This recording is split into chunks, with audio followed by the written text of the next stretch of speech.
Hello, I would like to welcome you to our fifth session in Trobe Asia's academic seminar series, India in Focus. My name is Beck Strating. I am the Executive Director of Trobe Asia. And before we begin, I would like to acknowledge the elders of the Wurundjeri people, who are the traditional custodians of the land upon which Trobe University sits and upon which I sit at the moment as I come to you through the magic of Zoom. I would also like to pay respect to their people, both past and present, and to extend that respect to other Indigenous Australians who might be watching this webinar today. I'm really thrilled to introduce our next speaker in this series. We have Dr. Stephen Morey, who is an Associate Professor from Linguistics at Trobe University School of Humanities and Social Sciences. And Stephen is a good friend of us here at Trobe Asia and spends a lot of time working with us on various events. So it's great to have you here today, Stephen. And you'll be talking to us about languages on the India-Myanmar border. So throughout the seminar, please feel free to put your questions into the Q&A function. And I will call out the questions when we get to the Q&A period. So we'll have about hopefully about 10-15 minutes at the end where Stephen can answer any curly questions that you might have about his presentation. But for now, I will hand it over to Stephen to present for about 40 minutes or so. And I believe you have some slides. Oh, yes. So interactive slides. We've got slides with audio and lots of pictures. I've had a brief look at them when we did the test before. So looking forward to seeing them. But I'll hand it over to you now, Stephen. Thank you. Yes, and I suppose how much time we'll have for discussion depends on how quickly I manage to get through all of this and how much I talk. So I guess you'll tell me, Beck, if I'm talking too much. Okay, so I'm going to talk. I can do that for you. That would be terrifically helpful. Good. So I'm going to talk about researching the smaller languages of the India-Myanmar border. Now, as it happens, next month, I will reach a quarter of a century of researching languages on the India-Myanmar border. It was the 17th of October, 1996 that I first visited the state of Assam. And I didn't really even know very much about where Assam or indeed Northeast India was at that time. And it came about because I was studying Thai language in southern Thailand at a university there. And my wife and I were going to make a visit to India. We wanted to tour, the main or some of the main tourist sites of India.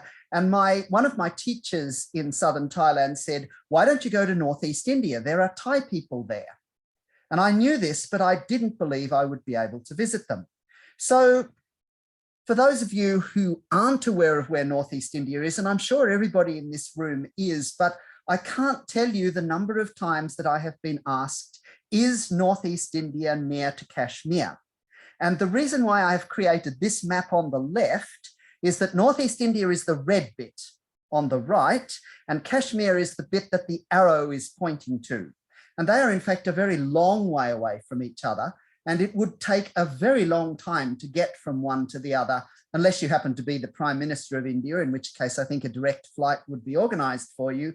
But if you try to do that by any kind of, even by commercial airlines, you won't get there on the same day. So it's a long way away. And Northeast India is often known as the Seven Sisters. There are 7 states there. The largest population is in Assam, which is mostly lowlands of the Brahmaputra River Valley. And the Brahmaputra River is a big river. You'll see a picture of it shortly. And Assam is surrounded by 6 mountain states. And you can see on the map there the area that I do my research, which actually is in Arunachal Pradesh and in Assam. I haven't ever done any research in Nagaland, but I couldn't create a symbol that covered just the areas that I research. So I don't do any research in Nagaland, but I'd love to, but I haven't thus far. So just a few photos to give you an idea of some of the kinds of things that I've looked at over these last 25 years. I went to Assam firstly to investigate the Daya home language, a language with a vast written history and huge numbers of manuscripts, of which this page is one example, but which was no longer spoken. It had been the language of the ruling family, of the ruling kingdom in Northeast India, but it had ceased to be spoken and was replaced by Assamese. It's a Thai language related to the language of Thailand. And I wanted to learn more about that language. But over the last 25 years, I've been distracted from that from time to time and keep coming back to it to research other languages. So, for example, the various Tangsa languages, and these are represented in this photo by a house at Mulong No. 1 village in Lido. Now, this is interesting because Mulong No. 1 is on the side of a hill, and it was an area that people who came across from Burma settled in unofficially, you might say. Some others might call them illegal immigrants, but I don't wish to use that term, but settled because these are people who have lived in the mountainous areas bordering India and Myanmar since time immemorial, and they move about within those mountains with little interest in whether they're crossing a border or not. So they came and settled in their traditional way on the side of this hill, and they came up right against a huge coal mine. This is a really vast coal mine, which is also an incredibly dirty coal mine. And one of the things that is interesting about it is that neither the coal mine nor the village had, as far as I know, particularly clear long-term ownership rights over this piece of land. And in the end, the coal mine wanted to expand and eat up the whole of the village. The village wanted to remain, but in the end, a deal was done and half the village remains, but not the part where that house was built. But that's a typical house of the Champang subtribe within the Tangsa group. Here's another photo. This is taken on the Burma side, a group of people who came to perform this quite extraordinary dance that went on for nearly 20 minutes, and we videoed it. I'm not going to have a chance to show you. They traveled all day to reach me because in those days it was an all-day journey, the whole morning to reach me, a couple of hours to perform the dance and talk about it, then go back again. Turns out their village was actually 10 minutes away by car once the road to the village was constructed. And I finally got to visit the village on my last trip to Burma, but this was taken in 2013. And my final photo, I promised to show you the Brahmaputra. This was before the Brahmaputra Bridge was opened on Christmas Day 2018, I think. And at that time, to cross the river, you needed to take a 3 to 4 hour boat trip. It took 3 to 4 hours for the boat to cross the river because it's very shallow, but there's lots of sandbanks, as you can see. This is in the winter season, but also it's incredibly wide. It's many miles wide. And so together with my colleague, Banwang Losu, we decided we were not going to spend time just sitting doing nothing. As you can see, they don't provide seats on the boat. So we worked as hard as we could making a dictionary of the Wancho language. So what is my research then? That's a little bit of background.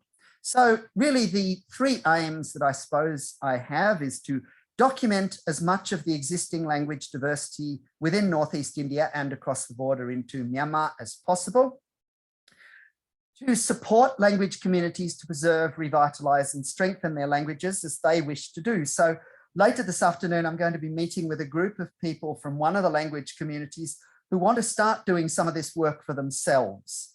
And I can't do it for them at the moment. I can't make recordings at the moment. So we're going to talk about how they might do it and what needs to be done. And building capacity for local linguists and community members to undertake this kind of research. It's got a lot of that sort of thing happening at the moment as well. Things like Facebook and WhatsApp are actually very useful means, I find, for talking to communities and discussing these issues. So what do I mean by documentation? Recording the language, recording songs and stories and information about culture, then transcribing and translating this, and then analyzing it, understanding, because I'm a linguist primarily, so understanding how the structure of the language works, and then archiving these materials, putting them in a safe location where they're going to be preserved for a long period. And there are several specialist linguistic archives, and it's quite a time-consuming procedure to get these things archived. This is sort of a librarianship job that we have to be doing, and there's not a lot of time in the allotted hours for my research and work to do this, but slowly I'm doing it, archiving, returning materials to community. These days I'm trying to do that via YouTube because that's the easiest way to get most people accessible to these things, and supporting communities where asked on developing writing and literacy programs. And I'll talk about various of these things in the next 35 minutes, probably is what I have left now. So who does this language documentation?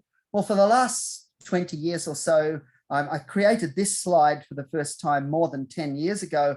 And the idea was that you need members of these communities who are scholars and experts in their language to be involved in this. You need the local academics from Northeast India, from the universities and colleges there, and the foreign scholars all working together on this to advance this study as much as possible.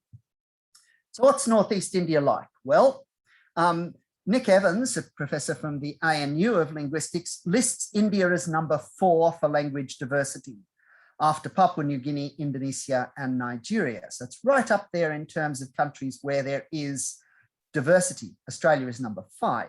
This is in terms of diversity of languages before the great migrations of European-speaking people, 200 years ago, if you like.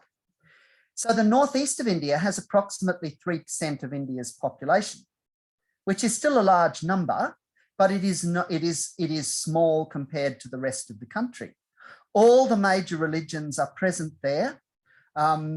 People that have either migrated in from other places or, if you like, indigenous religions.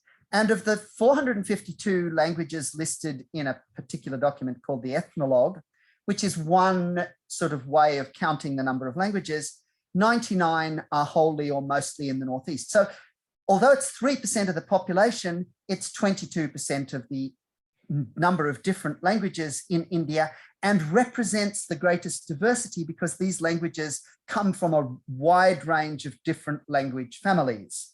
Austroasiatic, Dravidian, Indo-European, Tai-Kadai, and Tibeto-Burman. Now, if those names are not familiar to you, that doesn't matter. I can explain that in the question session later, but there's very few places where all of those languages are spoken. But the village of Balipotar, where I have done research in the past, is one of them. And I do remember one day walking down the main street of Balipotar, and it's a small village, so there's no cars or anything running on the road, or not very frequently. And we passed by people speaking and heard languages of each of those 5 language families spoken just on our morning walk. So you might want to ask, how do we define what is a language? So from the linguistics perspective, the criterion of mutual intelligibility is used. So if when I speak, I understand you, and when you speak, you understand me, then perhaps we're speaking the same language. However, there's a few features of this, because in Balipotar that I just mentioned, anybody who is born into the Thai-Aiton speaking part of that village, which is a Thai language related to the language of Thailand, will almost certainly also grow up speaking Trung, which is a form of Singpho distantly related to Tibetan and Burmese, but having no close relationship to Thai. And they will certainly grow up speaking Assamese, which is the language of the state. Balipotar is incidentally in the Karbi Anglong autonomous region of Assam, where Karbi is the official language, and people may well learn that too, although I haven't investigated that, and Karbi is completely unrelated to the other languages, although it's very distantly related to Trung. So people understand each other doesn't mean they're speaking the same language. Even when people say that they are speaking the same language, it's hard to make a distinction between dialect and language, so I tend to use the word variety.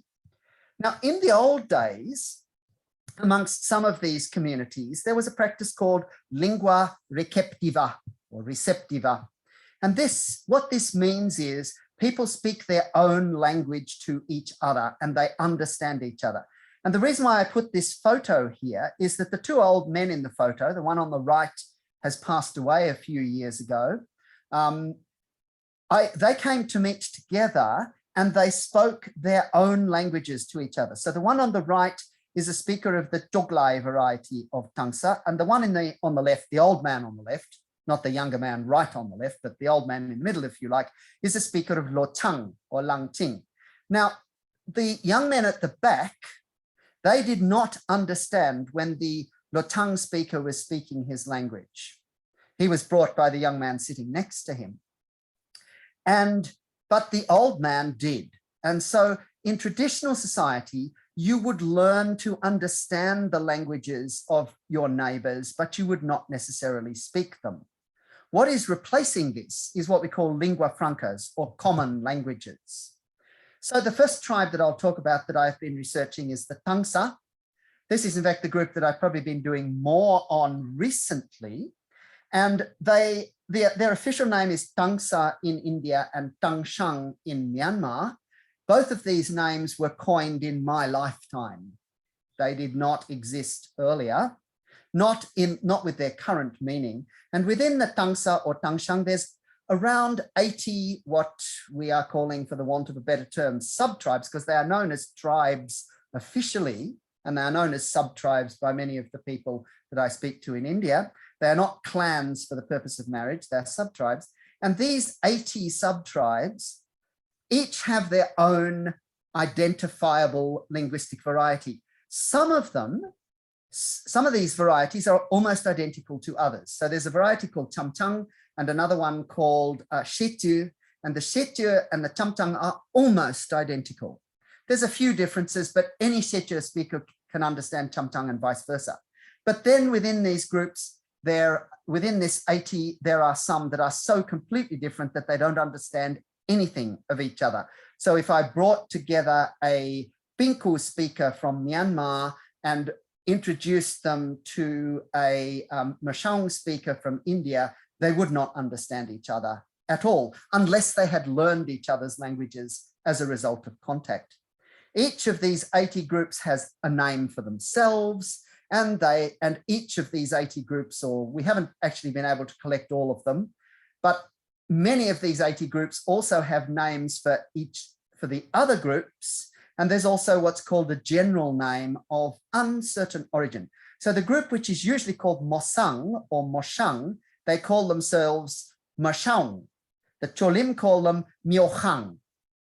The Cholim, on the other hand, their general name is Tonglum. I've not been able to find out which tribe uses Tonglum, in which language Tonglum is the right language. They call themselves Cholim, and the Mashang call them Cholum.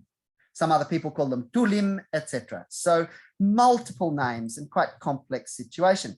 Now, if you want to look at a language map, this Tangsa group is number 194 on the screen. And this is a map from the Summer Institute of Linguistics Ethnologue. And it's just showing the India side. This is a bit unsatisfactory because this language is spoken, this group of languages is spoken equally on the India and the Burma side. So you really need to have maps that don't follow that border. But it is, on this map, it counts as one language, but I've already told you that there are 80 different varieties. Only about 45 of them are on the India side. But if there's that much diversity in 194, one wonders how much diversity there is in all these other numbers. I will just leave that there. How many Tangsa languages are there? Depends on how you define language. And the names of language get confused by all sorts of features. So one of the varieties of Tangsa is called Maitai. And the major language of the state of Manipur, now you might not remember where that is on the map, but it's sort of south and west of the area that I do most of my research, is called Meitei. But actually there's no connection and relationship between Maitai and Meitei. These are unrelated languages, as best we can tell, that have similar sounding spellings. And the complexity of names in this area is really complicated. So I think I'll just skip that. What I will say is that since October 1996, so as I say, a quarter of a century, 25 field trips to remote communities in Northeast India, and more recently across the border in Burma. I have just in the last few days reached the longest period that I haven't been there for the last 25 years, and I don't know when I'll be going again. But fortunately, thanks to Zoom and Facebook and WhatsApp and all these other amazing inventions, I can keep in touch with community members and have received several recordings of interesting songs that people have sent to me just in the last 24 hours. I've probably spent about 4 years of the last 25 living in villages. And one means of documenting and understanding the languages is to record traditional stories. And every now and then we get lucky and people speaking different varieties of language tell the same story and we can compare them. And there is a traditional Tangsa flood story about how during the Great Flood, people moved up to the top of 2 high mountain peaks, and one of the mountain peaks complains to the other that she or he cannot carry the people. So I have recorded this story in Doglai, Tulim, Lutang, and Rira. And for the words, I cannot carry them, there is no need to put the word them in the sentence. That is understood. This is a language that does not require them to be there. But if you want to say it in Joglai, you would say something like nga hulti mak. The Cholim would be ni grilot mang. The Lotang ni hui dai mau. And the Rira nga mi gun not lang. Now, when you hear those 4 sentences and read them, and on the right-hand side, I've put them in Romanized versions of the language that have some currency with those groups, and they are different systems, and I haven't time to explain how they differ. But when you hear these, you can see that they are different. Now, the words for carry, hul, gu, rui, and gun, are actually related. They all go back to the same original word, and over time, as a result of regular sound change, they have come to the forms that they are now.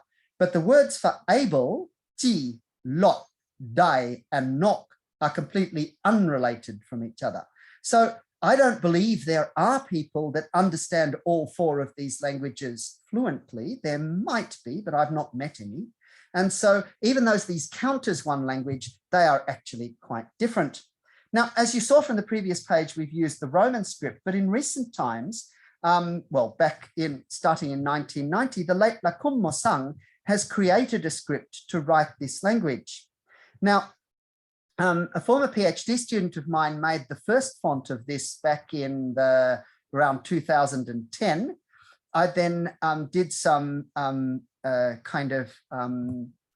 revisions of that. And at the end in early 2020, I was lucky enough to be in India for a few weeks, and we were able to work intensively with the community to produce a version of the font that they wanted, that they were happy with, and also to get this included on Unicode. I'll talk more about that later. But if we use this script to write these 4 sentences, we get 4 rather different looking items. So what I have just shown you on the right-hand side and what we see on the left is saying exactly the same thing, but in 2 different scripts. And so I thought I'd spend a moment talking about writing.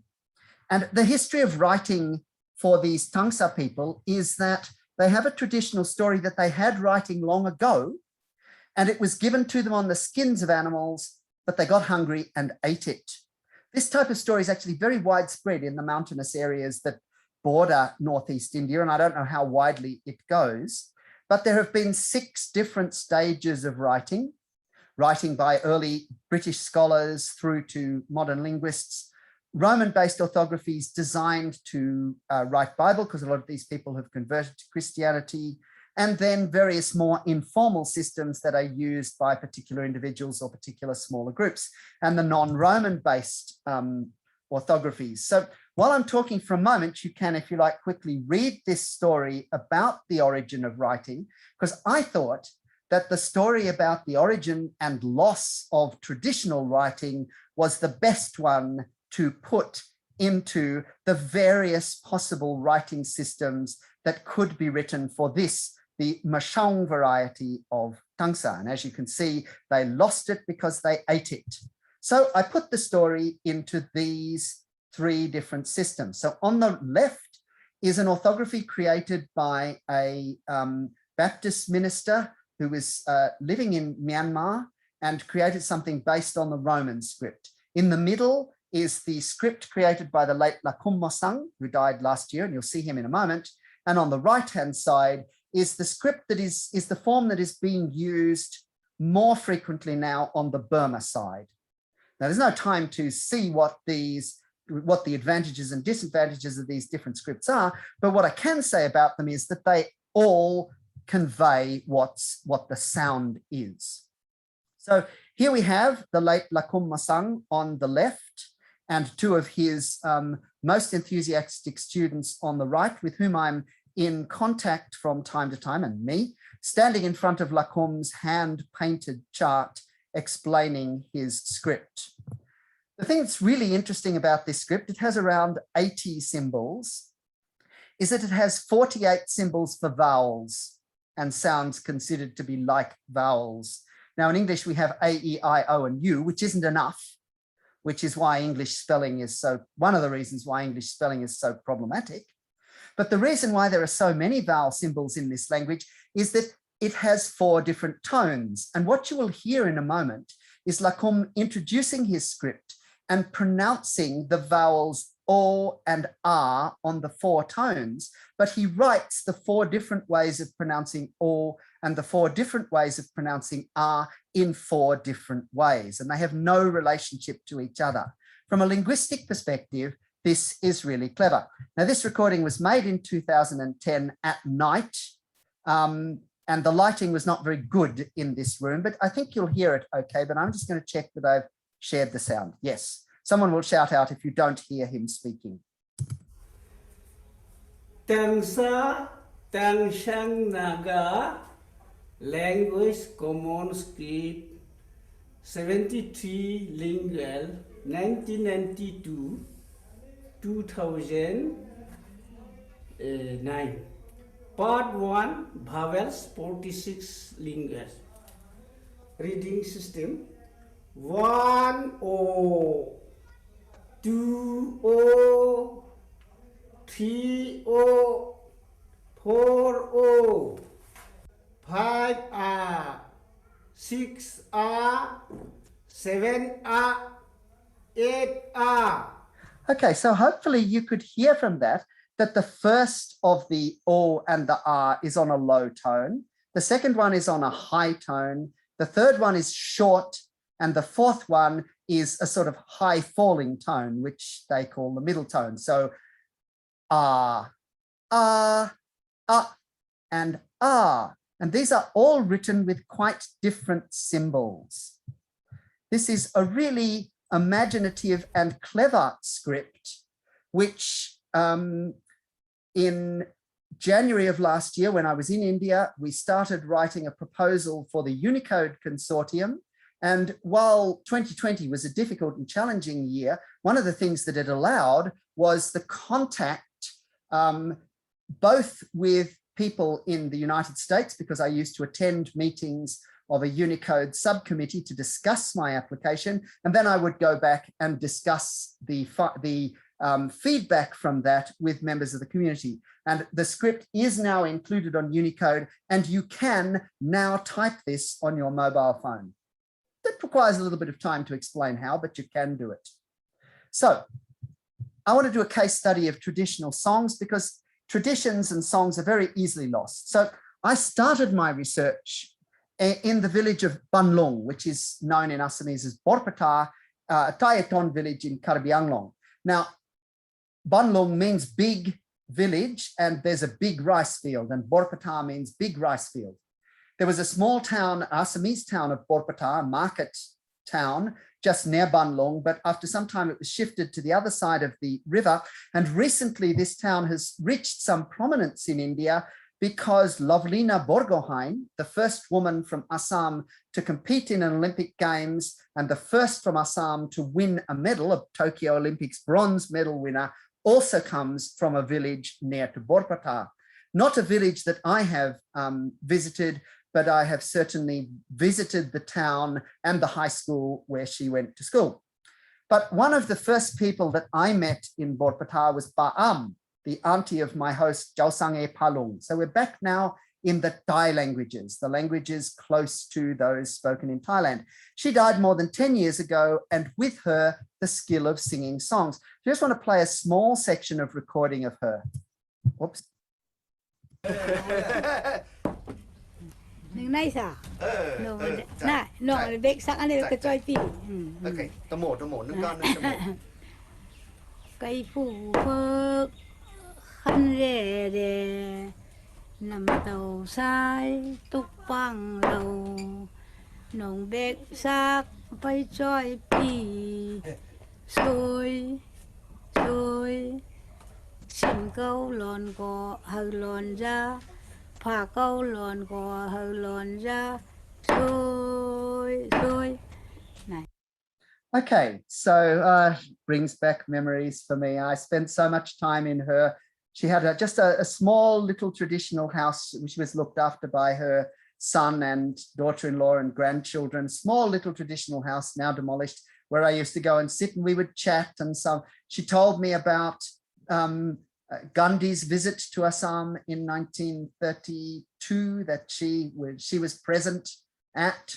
It was really lovely, and I feel a little sad seeing her again. And this is a rice pounding song. Now, to explain rice pounding, rice, when it grows, comes with husks, and these husks have to be pushed off it.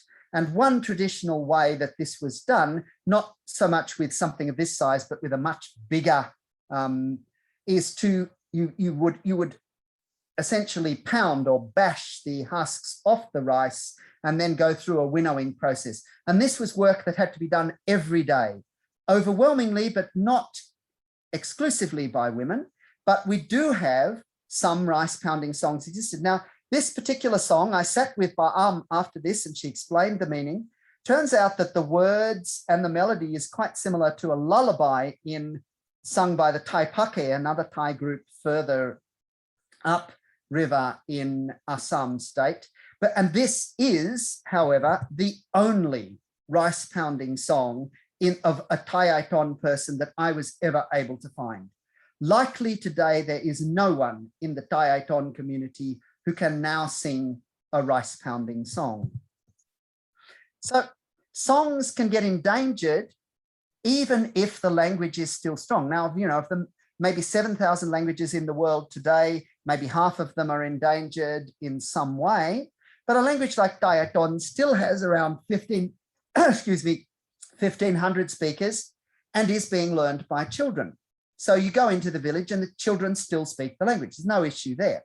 But children are not learning all aspects of their language and culture. And one of the main reasons for this is that children are often away at residential schools for most of their learning lifetime, for most of the time when they would traditionally have learned all these skills. And certainly the cleverer ones are the people who traditionally would have led the community in its traditional knowledge. And also in former times, singing and storytelling was a feature of family life at night or community life at night. And children would listen to their grandparents telling stories over and over again and learn them. But now people prefer to watch TV or DVDs or whatever the current thing is now, even when the children are at home. And finally, traditional songs are really old fashioned. You already heard that, right? They're not going to make the top of the pops. Apparently K-pop is very popular in the part of the world where I do my research. My musical interests don't extend that far. They're much more into traditional music. But younger people and many people associate songs as being antiquated or perhaps associated with an old religion that people have converted from. So my second case study is the late Soipo Pansa. I recently did a version of this talk with different things in, but including this particular part of it, for a group of Wancho people And it turned out that Soipo Pansa's daughter was present. And apparently she was quite in tears watching this because she hadn't seen these videos. These were some of the videos I hadn't yet managed to get up online. And she was really thrilled, but also, of course, very sad to see her father singing. So let's listen to him for a moment. Good, ready?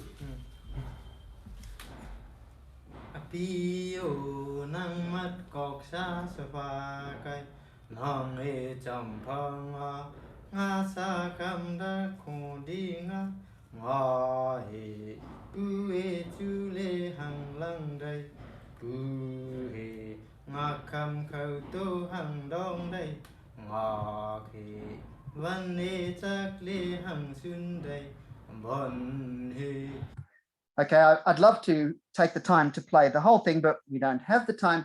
I'll make two observations. So the first is, you might have noticed that this recording is a considerably better quality than the previous one. That's because the quality of recorders have increased, but you might also have noticed that there is a regular sort of banging sound in the background. That doesn't mean that this is a rice pounding song. What that means is that Soipo Pansa came down to the city of Dibrugarh to record this, and we did this in the Kyati Hotel. And I asked the question, is there a hotel in India where construction is not going on all the time? So in the end, because there was construction going on in some other part of the hotel, we had to shift to a friend's house and make the recordings there. Okay, so what do we do once we've got a recording like this? Well, so the first thing we need to do, and I have a rule, if I don't do this task on the day that I make the recording, the chances are it won't be done. And the last three recordings that I made in the 2015 research fieldwork season, I never managed to get them done on the day that they were recording, and I still haven't done them. So it's true. So my rule is never to go to bed until I've done my metadata. And that is to record who sang the song, where it was sung, when it was sung, the how, that is to say what machine it was recorded with, possibly, I should do this more, but I don't always remember what microphone, and more importantly, the what, which might include some or all of the name of the song and its style, a transcription of the words, a translation, maybe even a word-by-word gloss, and other contextual information like how did the singer learn it, who can sing it, this kind of thing. This is called metadata. Sometimes I'm up until quite late finishing my metadata, but I won't sleep until I have, because I know that the next day we're going to make more recordings and we have to do this every day. Getting this from my metadata into the archive is still another matter, and that's an ongoing process, and I'm still archiving recordings that I made in 2000, not all of them, but some of them. So the transcription and translation of this you see in front of you. Each line is written first in the script created by Banwang Losu. Banwang has invented a script for the Wancho language. If anybody's interested, he has a wonderful animated film about the script, and he's become quite a well-known character in the Northeast for his work. And Banwang and I are working together on a couple of projects that are moving gradually. And the second line is a sort of simplified romanization, and the third line is the translation. But you might want to ask, what more do we need to do than this? If we transcribe the words and give a translation, isn't that enough? Well, I'm a linguist, and therefore I'm interested in how can you answer the following questions just from the information that you have there. You have the text and you have the translation. So, which is the word for sickle? Is small sickle a single word or two? How does the language convey please? And which is the word for me, as in give me your small sickle? Now, I don't think any of you can answer that question just on the basis of the text and translation. And that's why we linguists do what we call a word-by-word glossing, where we write each word and then underneath it what it means. But some of the meanings can't be put into English words. So voc, for example, stands for vocative, which is a sort of hey, hey, you kind of word. 2SG stands for two singular, second person singular. That means a singular you pronoun. So it means you, but it doesn't mean you plural, because in English, you can't tell whether you refers to one person or several. And so when we look at this, we can see, what is the word for sickle? Matko. Is small sickle a single word or two? Answer, two words. The word sa, meaning small, also means child, is the word for, so small sickle is two words. How does the language convey please? So there's a prefix, sorry, on the verb meaning give. So this s part, it's pronounced s, sapa. So sapa means please give. And what is the word for me? Well, there is no word for me in this song, but there is an imperative marker, that's a command, gai, and this gai implies motion towards the speaker. And so if the speaker is one person, then you would interpret it as me. If the speaker is speaking on behalf of multiple persons, then perhaps it should be translated as us. And maybe I should have put the me into brackets. So there's a lot of languages spoken by small numbers of people. Language usage consists not just of everyday conversation, but also stories, songs, ritual texts, explanations, greetings, exclamations, and even swearing. I've not had much luck recording swearing, but you know, you'd be surprised how much you would miss it if you didn't have it. And in a lot of languages which are no longer spoken, nobody knows how swearing was done. But song and ritual language is particularly endangered.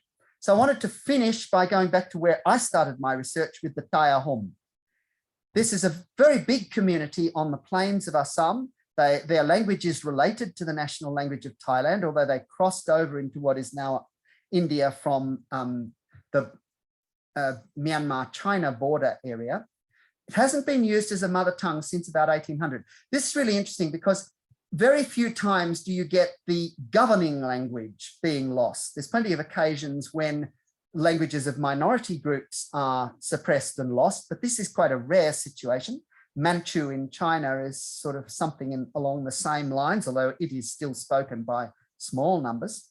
But the Taya Hom remains in traditional manuscripts and traditional rituals and a reviving language. That's another of my favorite photos with another of my dear consultants, the late Junaram Sangbun Phukon, a manuscript that he owned, and of which there is a photo here. And in between 2011 and 2015, I led a project to photograph as many of these manuscripts as possible.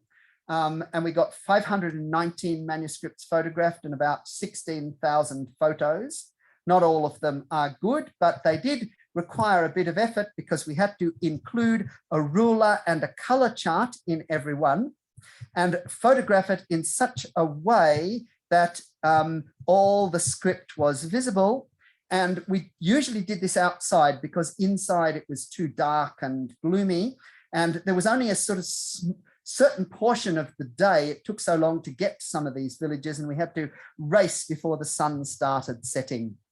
The traditional Ahom religion, I really haven't got time to talk about that, except that I was a guest at the Medam Mepi, where here the chief priest, one of the leaders of the revival of the Ahom religion, Jau Dilesho Mohan, performed the sacrifice of these chickens. I was sitting very short distance away from them. They were still alive when this photo was taken, to the various gods. But I did want to mention in connection with this, that one of the things that I have done, this work started in 2012 and it's ongoing, was to get the Taya Hom script, the script that you've seen a couple of manuscripts of already, included in Unicode. It was released in 2015. We added one more character in 2018 and there's 7 more that we're trying to add at the moment. There's a lot of discussion with the community that I'm having via Facebook chat and what's that other thing called WhatsApp about what we need to do. But I'll probably finish on this point, which is that it's not just a case of persuading the Unicode Committee, which is a big international committee based on the West Coast of the United States, to include this script. You also have to create fonts, which I'm involved in helping people to do. The Google company creates fonts that are widely available and installed on many mobile phones. So that makes their usage very good. You have to create keyboards. This is something we're doing ourselves, and I have a colleague in America that I meet with most weeks to talk about these issues. And then you need to update the operating systems on various devices. And I do not even want to start talking about the complexity of installing fonts onto a mobile phone, because we will never get to the end. My final slide, if you're interested in looking at some of the videos that I have made over the last 25 years, there are at least 6 channels where these videos are slowly, one by one, being uploaded. And on that point, I will stop. Wow, thank you, Stephen. That was really fascinating. There was a lot of material covered there, but it was actually tremendous to get a kind of recap of your career in a way, and what drives your interest and your passion. And I see we have some questions in the Q&A, so please, to our audience members, put your questions into the Q&A. We've still got plenty of time to get Stephen, to ask Stephen to answer those questions. But I actually just want to start with something that is, I guess, a little bit more down, a question about you as a researcher, because you seem deeply engaged with the communities and in the sort of the region that you've been working in for a long period of time, and deeply passionate about language preservation and ensuring that that the documents and the songs and the traditions are preserved for a future generation. How are you going with COVID? Because I'm actually like a lot of, you've got photos of the field work that you do and taking the recordings, but we haven't been able really to do field research for 18 months. Has that actually opened up new opportunities or avenues for research? Yeah, definitely. So as I mentioned, I'll just give you a couple of examples. So with the bringing of the Tangsa script, the one that you saw the creator explaining his script, into the Unicode, we started the work of the application to get this included in Unicode when I was in the field, in a beautiful envelope of peace and calm in Northeast India between the dreadful unrest due to the citizenship laws in December 2019 and the beginning of COVID. End of January, beginning of February, perfectly beautiful. And I was able to visit lots and lots of my old friends because everything was working perfectly. And so while I was there, we started the process of producing the document for that. But we were able to revise it and discuss it because we could hold Zoom meetings or Facebook Messenger meetings with people both in India and with people in America or England or wherever, Thailand, wherever, Myanmar, Japan, Switzerland, wherever it is that the collaborators that we're working with are. And back in April of this year, I got in touch with one of my language consultants and put up onto YouTube a video that we had made of a traditional song, buffalo sacrifice song of the Hakun people back in 2008. And he was able to make a transcription of the words and a translation of it, send it to me on Facebook, type it into Facebook Messenger, then I put it into a Word document, and then we have a regular meeting every week where I share the screen with him on Facebook Messenger. I make everything really big. He can see what I'm writing, and we discuss, and I say, well, what exactly does this word mean? And should this spelling be corrected? And so on. So we can still do quite a lot of the work. I'm really surprised. So yeah. Fascinating. Hope that answer is what you wanted. No, it's really interesting, all of the different types of work that you've been doing for these projects. We do have a question that's more of a kind of request, I guess, for more resources about your research. So maybe, Stephen, it might be possible that we can send out some websites with to the people who have registered for this seminar. Well, yeah, I mean, I have a number of publications up on academia.edu if people want to read the academic publications. They are written in academic English, right? So this is This is, as I wrote in my PhD thesis, as I wanted to write, but my supervisor prevented me. One of the challenges of this thesis is that it is written in academic language. The native speaker of the native language of nobody and the giver of pleasure to few. And my supervisor said, you cannot write that. So, but I have remembered it. So yes, with that, some of my, I have not been as good in keeping my academia.edu up to date as I probably should. So some recent publications might not be there. So that's one way of doing it. Or if someone's really interested, they can find me on the La Trobe site and send a direct email, perhaps. We can sort that out. Yeah. But James Walker is here and has a question about the number of languages in the region that are documented. Ah, right. So thank you, James, for that question. Well, of course, the answer to that question would be, I have no idea. Or perhaps the better answer would be more than in the past. So in an increasing number. So first of all, we can't really say how many languages there are, because this boundary between language and dialect is difficult to define. And secondly, it depends on what you count as a documentation. And if you want a completely comprehensive documentation that has recorded everything that the language might contain, then the answer will clearly be 0, because we're a long way off that for any languages. But we are moving towards this.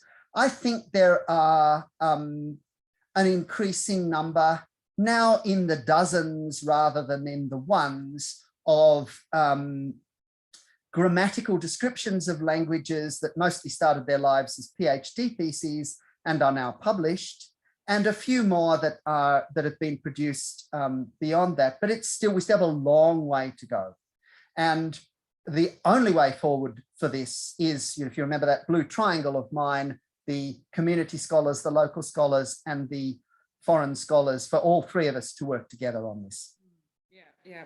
We have a question about earlier in your slides, there was a reference to Austroasiatic. Yes. Sorry, that's a bit of a challenge for me to say that word. Are these families also spoken in Australia, is the question. Okay, so there has long been an interest in whether there is a connection between some of the language groups in India and some of the language groups in Australia, whether there is a historical interest, whether there's this historical connection, but there is certainly no proven connection between what we call Australian languages, which are the languages of Australia, Aboriginal languages, the Austroasiatic languages, and this is a group of languages that the most prominent members of this language family that you would have heard of are Vietnamese and Khmer, or Cambodian, the national language of Cambodia, but there's also a significant number of languages in India that belong to this language family.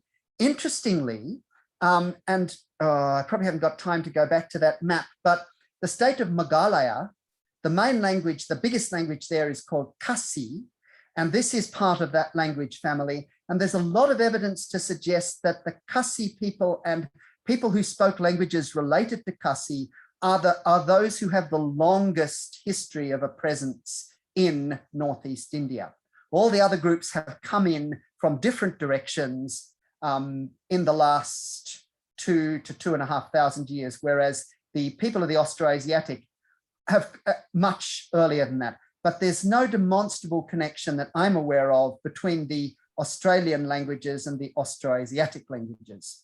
And these are language families, and it would be another story to talk about how those language families are created.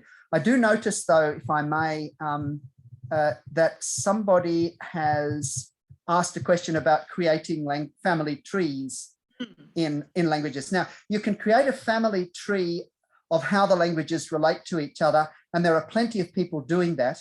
And here I would like to mention the work over the last, closer to a half a century, I would think, of Professor Emeritus David Bradley. And one of the things he has been doing for a lot of that time is working on understanding the relationships of languages within a family of languages that we call Tibeto-Burman, of which Tibetan and Burmese are the two most prominent and well-known languages. I'll just mention in passing that one of the things I love about Tibetan is its writing system. It was codified about 1200 years ago and has not shifted. The language changes, but the writing doesn't. So the way they pronounce words and the way they write them is even stranger than English, but that would be for another story. And David Templeman's in the room, so I don't want to talk more about that. Well, I was just going to ask David's question, Yes, so I'll yes. do that now. Yes. To what extent is the interest in these languages in situ something that works with the general public, or is the research primarily the preserve of local scholars? Well, yeah, a good question. So I'll answer it by starting to talk about a small town where I have often visited, a place called Digboy, which is an oil town in northeast India, whose name quite possibly originates from the English words dig and boy, a command to somebody to start digging an oil well, possibly. Anyway, Digboy is within 20 minutes drive, even on some of the quite challenging roads that exist there, and certainly within 20 kilometers of an incredible amount of linguistic diversity. But the vast majority of people who live in Digboy and work for the oil company have no idea that there are 20, 30, 40, 50 languages spoken within a 30-kilometer radius by all these small tribal groups. So the interest in this as a community, in the general community, is probably still quite low. I'm not sure that would be significantly different in Australia, I'm afraid. But of course, people who go to universities to study either linguistics or folklore or anthropology or history will become more interested in this. And I don't want to sort of talk down about the oil company, because I have several friends who were oil executives in Digboy who are very interested in this work. And one of them, who was himself a tribal person from one of the communities whose language I studied, now that he's retired, and he's younger than me, and this seems entirely unfair that he can retire and I am not yet, but still that's the way it is. Now that he's retired, he's going to spend his time researching the history of his community. So I think there is a lot of interest, but it's probably a little bit hidden and under the radar. Interesting. I have a question from Cure, one of my former master's students. Yes. Good to see you here. Can you please elaborate on the loss of language, the high language in ancient times of the region, which you mentioned in passing? So I think you might be referring to the Tai Ahom language. This was the language of the Ahom kingdom, or at least of the Ahom kings, who were Thai-speaking people who traditionally arrived. The traditional date for their arrival in northeast India is 1228, which is a long time ago. And this language survives, as I say, in a lot of manuscripts, but in some religious practices that are still being followed. And there is an active group of people attempting to revive it. So, I mean, the loss of any language is a considerable loss to the community who have lost it. And I have seen this not just in India, but also in southeastern Australia with the loss of Indigenous languages and the difficulties of speaking those, and also in the language of my own ancestors, or some of my ancestors, which was Cornish, spoken in the southwest next to England. Oh, that's part of England, according to some people, but we say next to England, which is also being revived. So language is and people's own association with language is something that people value very strongly, I think. I hope that it does more or less answer. I see the questions are coming thick and fast now.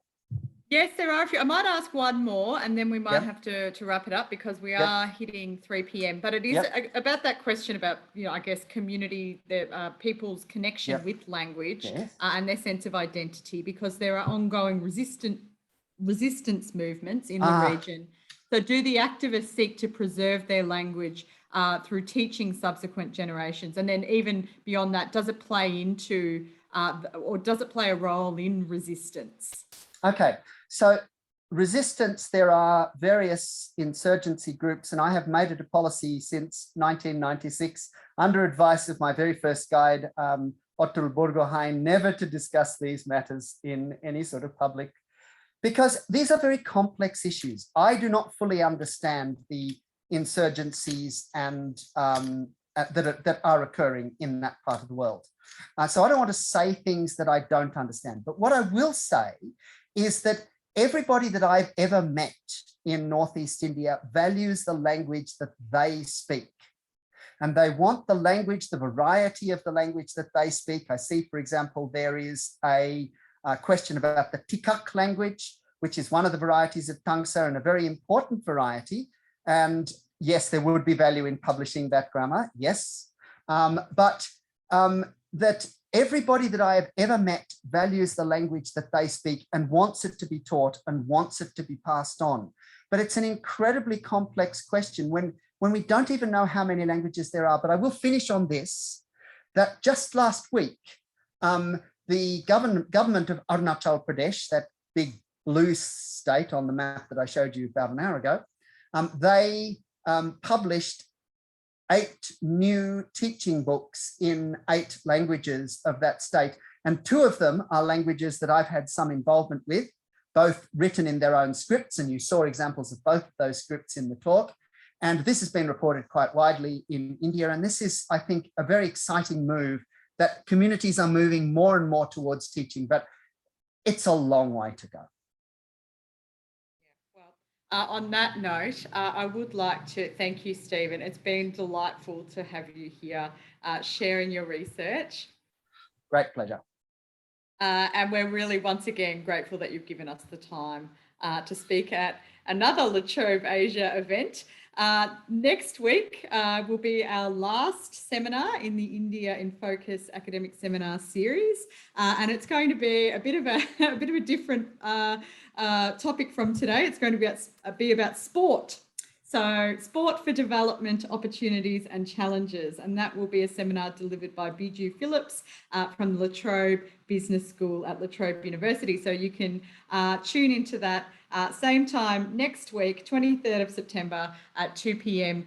Melbourne time. In the meantime, please keep an eye on our emails or follow us on Twitter at La Trobe Asia, where you'll find more information as it becomes available. So thank you again, Stephen, and thank you to our audience and for the excellent questions that you provided our speaker with today. Thank you. Thank you.